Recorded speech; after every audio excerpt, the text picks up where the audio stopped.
ಹೀಗಾಗಿ ಈಗೇನು ಸನ್ಮಾನ್ಯರಾಗಿರ್ತಕ್ಕಂಥ ಈಶ್ವರ್ ಖಂಡ್ರೆ ಅವರು ಅರಣ್ಯ ಸಚಿವರಾಗಿ ಹಾಗೂ ಕಾಂಗ್ರೆಸ್ ಪಕ್ಷದ ಕಾರ್ಯದರ್ಶಿಗಳಾಗಿ ಹಾಗೂ ಅಖಿಲ ಭಾರತ ಲಿಂಗಾಯತ್ ಮಹಾಸಭಾದ ರಾಷ್ಟ್ರೀಯ ಅಧ್ಯಕ್ಷರಾಗಿ ವೀರಶೈವ ಲಿಂಗಾಯತ್ ಮಹಾಸಭಾದ ಅಧ್ಯಕ್ಷರಾಗಿ ಒಬ್ಬ ಪ್ರಭಾವಿ ನಾಯಕರು ನಮ್ಮ ಭಾಗದಿಂದ ಹೊರಹೊಮ್ಮಿದ್ದಾರೆ. ಹೀಗಾಗಿ ನಮ್ದು ಒಂದೇ ಕರೆ ಇದೆ, ನಮ್ಮ ಎಲ್ಲರ ಒಕ್ಕಲ ಒಂದೇ ಧ್ವನಿ ಏನು ಅಂತಂದರೆ ನಮ್ಮ ಭಾಗದಿಂದ ಖಂಡ್ರೆ ಮನೆ ಅಂತಂದು ಭಾಳ ದೊಡ್ಡ ಕೊಡುಗೆ ಇದೆ. ಹೀಗಾಗಿ ಈಶ್ವರ್ ಖಂಡ್ರೆ ಅವರನ್ನು ಉಪಮುಖ್ಯಮಂತ್ರಿಯಾಗಿ ನೇಮಕ ಮಾಡಬೇಕು ಅನ್ನುವ ಒಂದೇ ಉದ್ದೇಶದಿಂದ ನಾವು ಕರೆ ಕೊಡ್ತಾ ಇದ್ದೀವಿ. ಎಲ್ಲ ಮಠಾಧೀಶರ ವತಿಯಿಂದ ಈ ಒಂದು ಪತ್ರಿಕಾಗೋಷ್ಠಿಯನ್ನು ನಮ್ಮ ಹಲ್ಬರ್ಗ ಪೂಜ್ಯರು, ಮುಚ್ಚಳಮದ ಪರಮ ಪೂಜ್ಯರು ಹಾಗೂ ಲಿಂಗಾಯತ್ ಮಹಾಮಠದ ಪೂಜ್ಯರು, ಎಲ್ಲ ಪರಮ ಪೂಜ್ಯರು ಇಲ್ಲಿ ಅವರು ಇವರು ಅನ್ನದೇ ಎಲ್ಲರೂ ನಾವು ಒಂದು ಕಡೆ ಸೇರಿದ್ದೀವಿ. ಈಗ ಹಲ್ಬರ್ಗ ಪೂಜ್ಯರು ಈ ಬೆಳೆದಿರುವ 779 ಗಣಗಳ ಲಕ್ಷದ ಮೇಲೆ 96,000 ಶರಣರ ದಿವ್ಯ ಚೇತನಕ್ಕೆ ಹರಿಮಣಿದು ಇವತ್ತಿನ ದಿನ ಈ ಒಂದು ವಿಶೇಷವಾಗಿರ್ತಕ್ಕಂಥ ಪತ್ರಿಕೆ ಆಗಮಿಸಿರ್ತಕ್ಕಂಥ ಸರ್ವ ಶರಣರಿಗೂ ಪೂರ್ವಕ ಶರಣಾರ್ಥಿ. ಈಗಾಗಲೇ ನಮ್ಮ ಭಾಲ್ಕಿ ಪರಮ ಪೂಜ್ಯರು ಮತ್ತು ಹಲ್ಬರ್ಗದ ಅಪ್ಪುಗಳು ಸಮಾಜದಲ್ಲಿ ಅನೇಕ ಕಾರ್ಯಗಳು ಸಮರ್ಪಕವಾಗಿ ನಡೀತವ.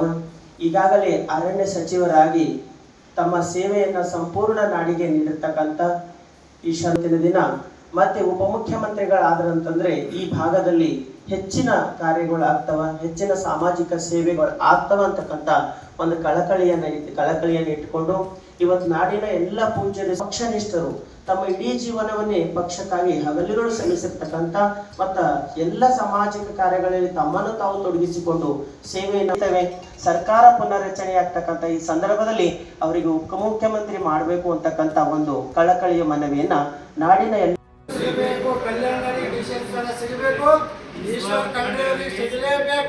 ಇಲ್ಲ ಅಂದ್ರೆ ನಾವು ಬೆಂಗಳೂರಿಗೆ ಉಗ್ರ ಹೋರಾಟ ಮಾಡ್ತೀವಿ. ಏನಪ್ಪಾ ಅಂದ್ರೆ ಹಿಂದೆ ನಮ್ಮ ಕಲ್ಯಾಣನಾಡಿ ಕರ್ನಾಟಕದಾಗ ಏನಂದ್ರೆ ಮುಖ್ಯಮಂತ್ರಿ ಆಗುವಂತ ಎಲ್ಲ ಲಕ್ಷಣ ಭೀಮಣ್ಣ ಖಂಡ್ರೆ ಅವರಿಗಿತ್ತು, ಸಿಕ್ಕಿಲ್ಲ. ಆದ್ರೆ ಸಿದ್ದರಾಮಯ್ಯ ಸರ್ಕಾರದಾಗ ನಾವು ಈಶ್ವರ್ ಖಂಡ್ರೆ ಅವರಿಗೆ ಮುಖ್ಯಮಂತ್ರಿ ಸ್ಥಾನ ಕೇಳಿದ್ದೀವಿ. ಆದ್ರೆ ಮಂತ್ರಿ ಸ್ಥಾನ ಕೊಟ್ಟರೆ ಈ DCM ಸ್ಥಾನ ಕೊಡ್ಲೇಬೇಕು. ಕೊಡ್ಲಿಲ್ಲ ಹೋದ್ರೆ ನಾವು ಬೆಂಗಳೂರಿಗೆ ಏನ್ರಿ DK ಶಿವಕುಮಾರ್ ಹತ್ರ ಹೋಗ್ತೀವಿ. ಕೇಂದ್ರ ಸರ್ಕಾರ ಯಾರು ಮೇನ್ ಅದರ ಅವ್ರಿಗೂ ಕೂಡ ದಿಲ್ಲಿಗೆ ಏನಂದ್ರೆ ಮಂತ್ರಿಗಳಿಗೂ ಕೂಡ ನಾವು ಭೇಟಿಯಾಗಿ ಹೈಕಮಾಂಡ್ ಕೂಡ ನಾವು ಒತ್ತಾಯ ಮಾಡ್ತೀವಿ. ನಮಗೆ ಈ ಸಲ ಕಲ್ಯಾಣ ನಾಡಕ್ಕೆ DCM ಸ್ಥಾನ ಕೊಡ್ಲೇಬೇಕು. ಯಾರಿಗೆ ಕೊಡ್ಲಿ ಯಾರಿಗೆ ಬಿಡಲಿ, ನಮ್ಮ ಕಲ್ಯಾಣ ನಾಡಕ್ಕೆ ಈಶ್ವರ್ ಖಂಡ್ರೆ ಅವರಿಗೆ ಏನಾದ್ರು ಕೊಡ್ಲೇಬೇಕು. ಇದು ನಮ್ಮ ಉಗ್ರ ಹೋರಾಟ. ನಮ್ಮ ಬೀದರ್ ಜಿಲ್ಲಾ ಮಠಾಧೀಶರು ಇನ್ನೂ ಬಹಳಷ್ಟು ಜನ ಮಠಾಧೀಶರು ಬರಬೇಕಾಗಿತ್ತು, ಕಾರಣಾಂತರದಿಂದ ಹೊರಗಡೆ ಹೋಗಿದ್ದಾರೆ. ಇವತ್ತು ನಾವೆಲ್ಲ ಸಾಯಂಕಾಲ ಮೀಟಿಂಗ್ ಮಾಡ್ತೀವಿ. ಇವತ್ತು ಏನಾದರೂ ಅವ್ರ ಹೆಸರು DCM ಸ್ಥಾನದಾಗ ಬರಲಿಲ್ಲ ಅಂದ್ರೆ ನಾವು 2 ದಿನದಾಗ ಏನಾದ್ರು ಅಂದ್ರೆ ಬೆಂಗಳೂರಿಗೆ ಹೋಗ್ತೀವಿ. ಇನ್ನೇನು ಭಾಳ 8 ಸ್ಥಾನ ಕೊಡ್ಲತ್ತಾರೆ, ಇನ್ನೂ ಭಾಳಷ್ಟು ಸ್ಥಾನಗಳಿದಾವೆ. ನಾವು DCM ಸ್ಥಾನ ತಗೊಂಡೇ ತೀರ್ತೀವಿ, ಅಲ್ಲಿ ಹೋಗಿ ಹೋರಾಟ ಮಾಡ್ತೀವಿ ಅಂತಕ್ಕಂಥ ನಮ್ಮೆಲ್ಲ ಮಠಾಧೀಶರ ಒತ್ತಾಯ ಅದ. ನಾವೆಲ್ಲರೂ ಕೂಡ ಒತ್ತಾಯ ಮಾಡ್ತೀವಿ. ನಮ್ಮ ಕಲ್ಯಾಣ ನಾಡಕ್ಕೆ ಏನದಂದ್ರೆ DCM ಸ್ಥಾನ ಬೇಕು. ಈಶ್ವರ್ ಖಂಡ್ರೆ ಅವರು DCM ಆಗಿ ನಮ್ಮ ಕಲ್ಯಾಣ ನಾಡಕ್ಕೆ ಬರಬೇಕು ಅಂತಕ್ಕಂಥ ನಮ್ಮೆಲ್ಲ ಮಠಾಧೀಶರ ಒತ್ತಾಯ. If you like this video ಬೇಗ ಲೈಕ್ ಮಾಡಿ, ಕಾಮೆಂಟ್ ಮಾಡಿ, ಶೇರ್ ಮಾಡಿ ಹಾಗೂ ಯೋಯೋ ಟಿವಿ ಕನ್ನಡವನ್ನು ಸಬ್ಸ್ಕ್ರೈಬ್ ಮಾಡಿ.